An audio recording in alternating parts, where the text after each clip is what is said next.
friends for a long time.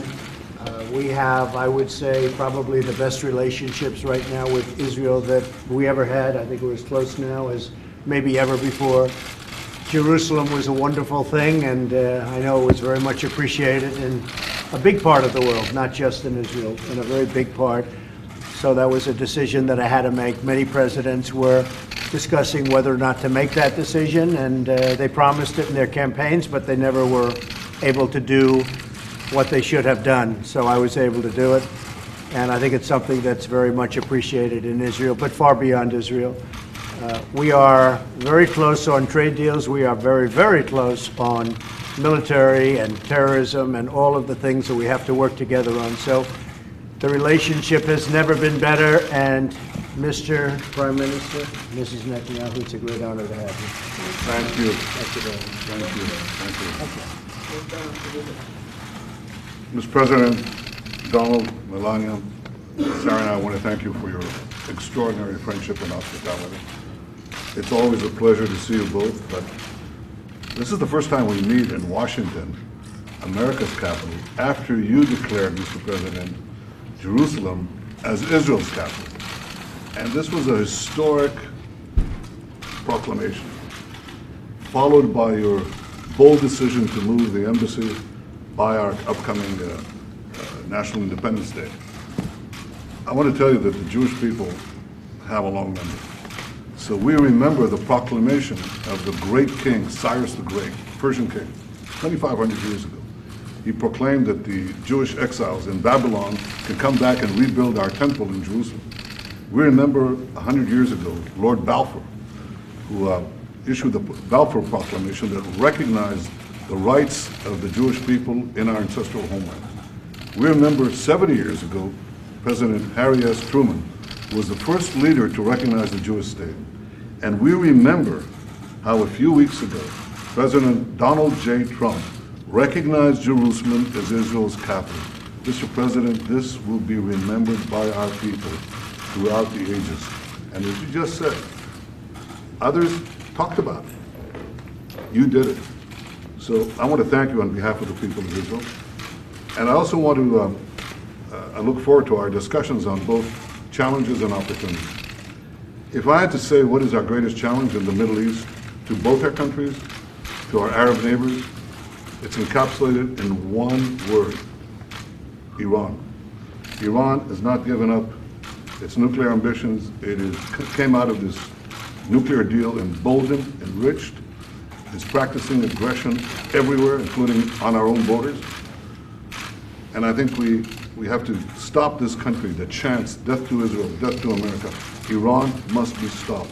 That is our common challenge. The second is seeking, because of that challenge, to exploit the opportunity for peace, because the Arabs have never been closer to Israel. Israel has never been closer to the Arabs. And we seek also to broaden that peace to the Palestinians. So I look forward to those discussions, but I want to just reiterate what you just said. Mr. President, I've been here for nearly 4 decades with seeking to build the American-Israel alliance. Under your leadership, it's never been stronger. And the people of Israel see your position on Jerusalem, they see your position on Iran, they see your magnificent defense of Israel and the truth in the United Nations. And I, as Prime Minister, see something that you as President see, but others can't see. It's the extent of our intelligence and other cooperation in matters that are vital for the security of both our peoples. And Mr. President, I just want to say thank you for your leadership, and thank you for your tremendous friendship. Thank you. Thank you very much.